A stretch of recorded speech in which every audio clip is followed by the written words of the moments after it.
Hey everyone, it's Jake Goslin. In this video, I wanted to share with you some worship ministry tips that have nothing to do with worship ministry.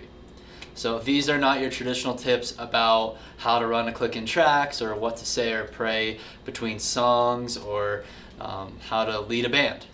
These tips are actually just more foundational to your overall health and development as an individual, because that's kind of the big overarching point I want to make for you, that if you are not growing holistically as a person, you're never going to reach your potential as a worship leader. So I just want to talk about 4 areas, and these aren't all the areas that exist for you to develop in, but these are 4 big ones that I think they're just really easy to fail in, given the current state of society, what's popular, what's expected of our lifestyle, and we tend to not be critical enough about how these areas and the habits we develop in these areas really hinder our performance, not only in worship ministry, but in life in general. But if you're watching this, you might be a full-time worship leader, or you might be a part-time worship leader or a volunteer worship leader. Either way, to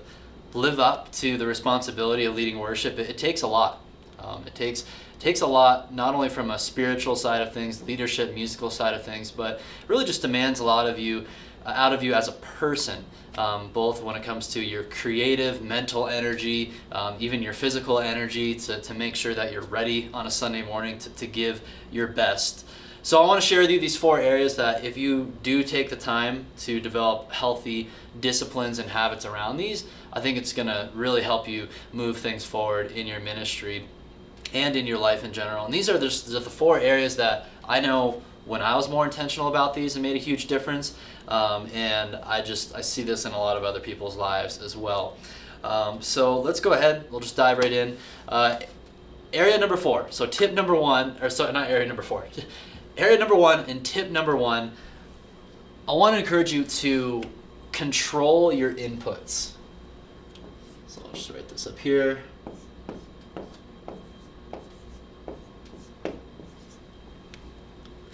So I want you to control or eliminate inputs and just be more intentional about inputs in your life. And here's what I mean by this, by inputs. I mean anything that is really, especially coming into your mental, creative mind in this world. And we are bombarded with inputs, right? These days we carry our smartphones in our pockets, so we can have non-stop media being inputted into our minds. And it's just a constant cycle of consumption. And of course there's whole industries around this. So you have to be really intentional about, number 1, like, what are you consuming? Is it a positive input or is it a negative input? And then number 2, how much are you consuming? So let's talk about, what are you consuming? So there's definitely plenty of media out there. YouTube, this is one channel, right? And there's going to be YouTube videos, for example, that hopefully add value. I hope this is one of those videos. Then there's going to be YouTube videos that just maybe you just kind of want to escape with, right? I know I have channels like that. I like to just, mindlessly watch or binge YouTube once in a while. Same thing with Netflix. Disney Plus just came out, right? And I know this is maybe not be true in your case. I know it's true in my case that I've never finished binging a television show or a YouTube channel and binged for 3 hours and then after the fact felt really great about myself, right? That usually never happens. So generally you want to make sure that you're only inputting quality things into your life, into your mind. So hopefully that's going to be content that's educational, really helping you develop new skills, or maybe it's just maybe you can just find alternate types of inputs that I think are a little bit healthier, right? So one thing I've been trying to do, because I still enjoy good stories, right? But instead of watching a TV series, maybe just pick up a good series of novels or something like that. That generally reading is going to stimulate your brain in a much healthier way. So really be discerning about the quality of inputs and the things you put into your mind. And then also just the quantity, so try to restrict it as much as possible. It's so easy because we can keep these smartphones with us at all times. It's really easy to just let it consume our life, but really be strict about setting your devices aside, having time to just be able to think during the day. Get like a Moleskine journal, something like this, where you can write down your thoughts. Just limit your amount of screen time in a day. I think I saw an article the other day. Who knows how true it was or well researched it was, but just, I have young toddlers, and it's like now that we've had so much screen accessibility in the past like decade or two, now they're starting to see, like, even in young children, if they have too much screen time, it's going to have a detrimental effect on their brain development, right? So kind of the same thing with us as adults. If we have too much screen time, it's just not going to inspire you creatively to really to want to do anything, right? Usually the more you watch TV or YouTube or Netflix or whatever, you just want to kind of veg out, and it just kind of depletes the creative energy out of you. So that's why you got to control your inputs, and in general, you just got to eliminate all these inputs and all the noise that's coming at you. So a couple practical things I do, when I get home from work, or actually even when I'm at work, like my phone, I put it like on my bookshelf behind me. I really try to ignore my smartphone pretty much all day long. I have ways for the people who absolutely need to get a hold of me, like my family. They can get a hold of me in ways that we have set up.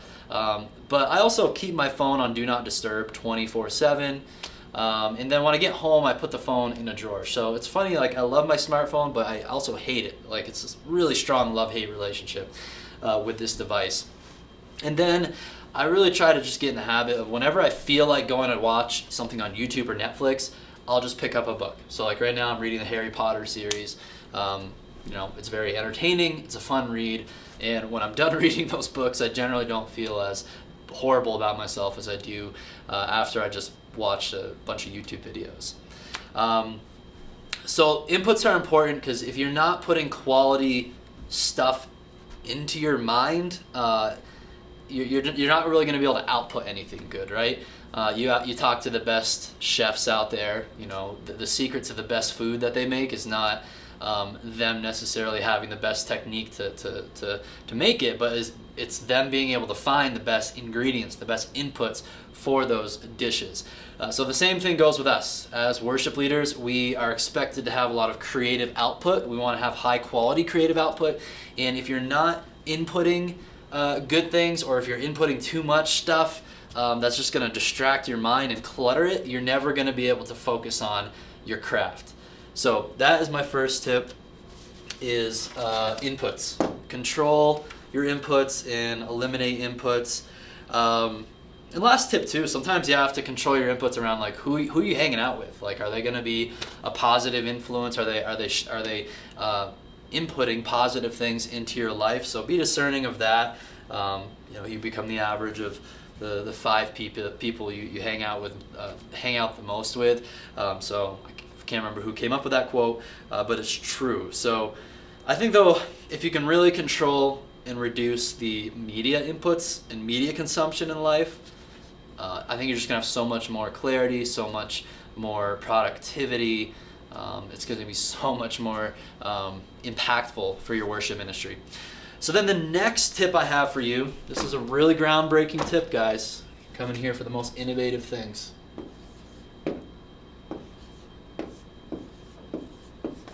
The next tip I have for you is sleep. So this, again, it's like common sense, it's not so common. And it's funny how recently there's a guy, I think, who wrote a book on sleep and did a TED Talk, and it's like, oh, brilliant new finding, sleep is good for you, right? And unfortunately, most of us do not get our recommended, 7 to 8 hours of sleep at night. And then we wonder why during the day we have no mental clarity, we can't get things done. And Sunday mornings especially, maybe you just feel exhausted as a worship leader and you just don't want to be there. Probably because you're not getting enough sleep. So I've been really trying hard at this one. And one reason we can't get enough sleep is often we're not controlling the media consumption or the inputs that we talked about in step 1. So if you're staying up till 11 o'clock at night watching Netflix, and then you have to be up at 6 in the morning, you know, or 5 in the morning, like you're just gonna feel miserable, right? So if you don't control inputs, you're not gonna get enough hours of sleep at night, and it's just gonna really get out of hand and take a toll on your health. Like if you don't get enough sleep, your immune system's not gonna be strong enough. You know, so make sure you're getting enough sleep. My routine right now, especially since we had daylight savings times here in the States, it kind of made it easier. Now it's winter, it's dark a lot, so if it's dark outside, I just want to be asleep. So I try to get to bed around like 7:30, 8, and then wake up around 4:30. And you know, if you can really be consistent and kind of time your body's natural circadian rhythms, whatever they call those things, you know, for me, it gets to the point if I go to bed at that 8 o'clock time, I wake up a few minutes, usually like 4:20 or so in the morning, like before my alarm actually even goes off. So eventually it just naturally happens once you get in the rhythm of it. And then I have a couple hours in the morning to, you know, get a bunch of stuff done before anybody else is up during the day. So a lot of people complain about not having enough time in their life. I know, especially if you're a part-time worship leader, you got a lot going on. You know, like, I don't have time for anything. Well, you could probably make time by just getting rid of the 2 hours of media consumption that you have in your evenings. Go to bed and then wake up earlier, and then voila, you have 2 extra hours a day, which is going to be 14 extra hours a week. That's a whole like extra day's worth of work per week. If you can just add, you know, 2 hours a day and eliminate the bad stuff and get more sleep. So that's the second one, is sleep. Okay, third tip.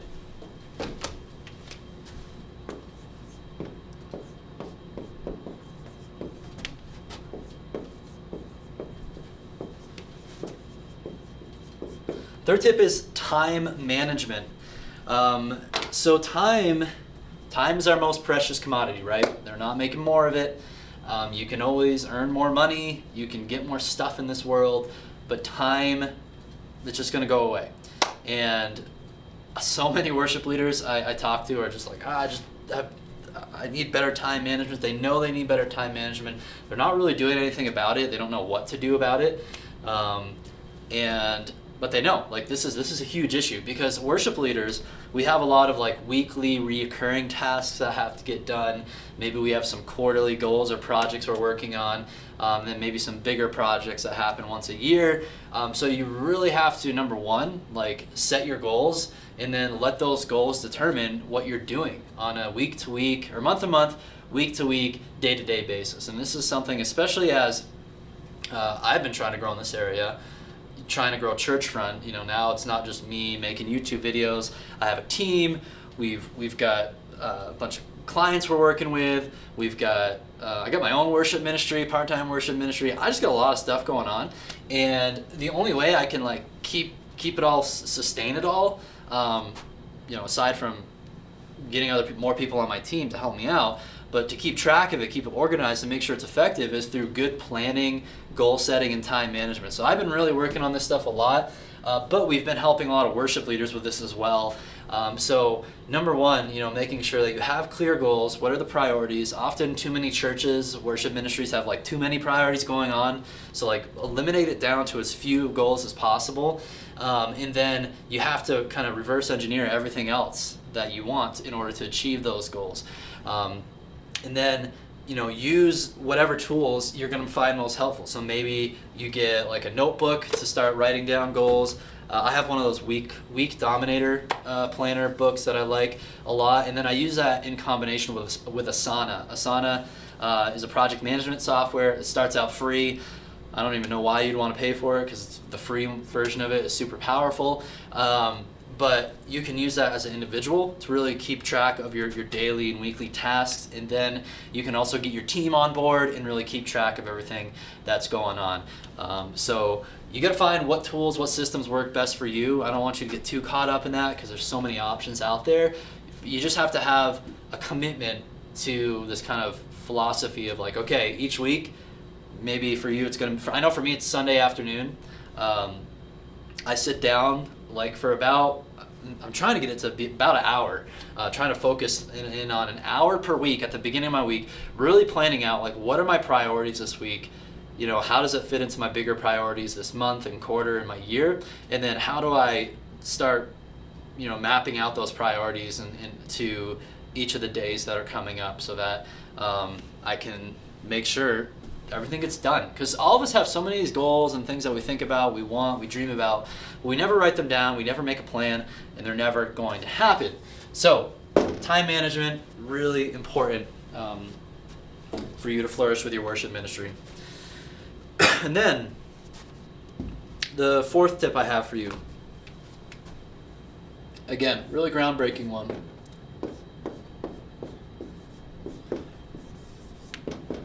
And tip is eat the right food. And yes, I'm literally talking about literal diet here. And I'm not a dietitian, I'm not a professional when it comes to nutrition and things like that.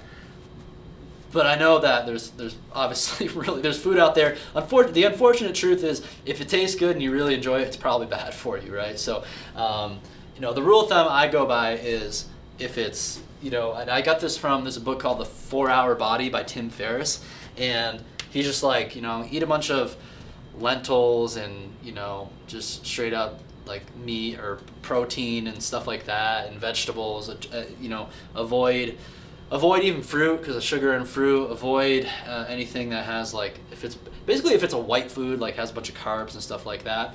I think he calls it the slow carb diet. There's a bunch of diets out there. I'm not going to recommend one of them to you, but just make sure eliminate the bad stuff. I think for me, the best dieting is not intentionally eating certain foods, but it's just not eating other foods. So just trying to avoid things like sugar or too much carbs or things like that. I just know they'll taste good in the moment, but they're just gonna sap the energy out of me. I'm not gonna be productive. I'm not gonna be able to think straight, because food is an input, right? We talked about inputs up here, and food is an input, just a physical form of an input, and we're literally putting that into our body. It affects our biology it really, really strongly. If you don't get this right, you're never gonna have energy to do your job well as a worship leader.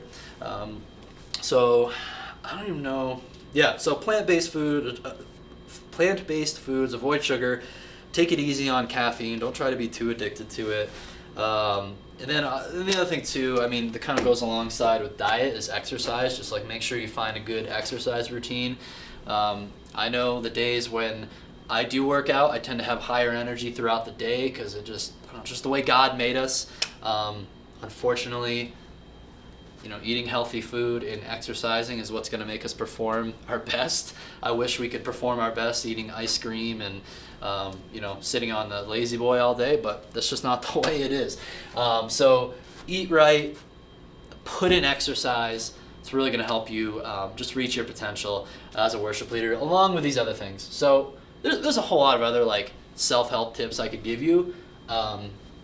Unfortunately, there's not. I just don't think there's a lot of this. I'm even in I'm in the worship leader space, right? And I feel like there's just not a lot of this being said.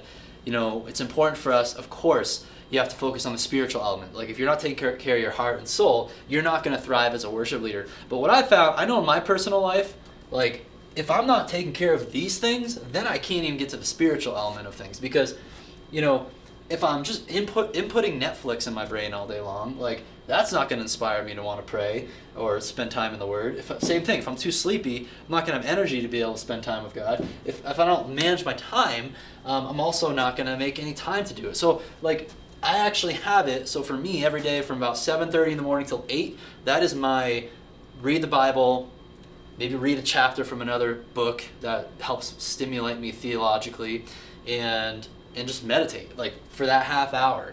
And I can only be spiritually in tune and where I need to be as a worship leader because I'm taking care of things like time management. Sometimes we just want to skip to thinking I'm gonna wake up at 4 a.m. every single day a monk and pray and meditate, right?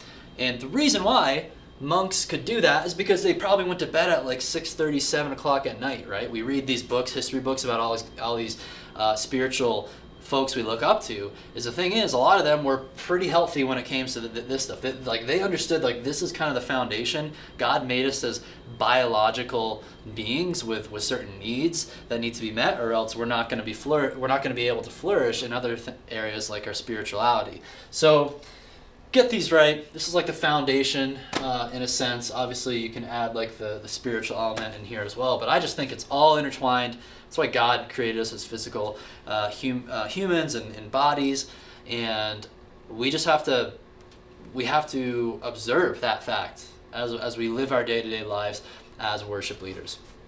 So I hope you guys found these things helpful. Maybe I'll make another video later on similar tips.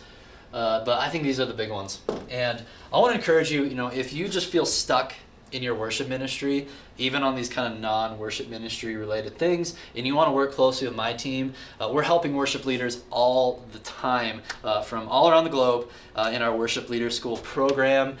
We cover all the essentials of worship ministry, like the pastoral elements, the planning, the musical side, the tech side, as well as the team building and scaling side of things. But we're also helping folks with just like some of this basic fundamental stuff in life that it's basic, but it doesn't mean it's easy, right? Sometimes it really does take a guide or a coach to come alongside you and help you build the right systems for this in your life. And if you do, I know I've experienced this, it's just like you start to be able to accomplish these things that you never knew were possible, and you just start to actually hit the potential of who you are and who God created you to be. So if you want help, if you want to work with my team, I'm going to put a link down below this video. You can fill out this form. It's an application form. It's going to tell us more about your situation, who you are, let us know it's the right fit. If you are, then we're going to hop on a call together. We'll get to know your situation more, and then we can figure out if it makes sense for you or not to work with us in our Worship Leader School program. So I'll put that link below this video. Thanks for watching, guys. I hope you can forgive the low production quality of videos like this. I just like to switch it up once in a while because I know as a video consumer, I think sometimes simple videos are actually easier to focus on the content that's being talked about. So if you found this beneficial, smash that thumbs up button, share it with your friends in ministry, and I'll see you next time.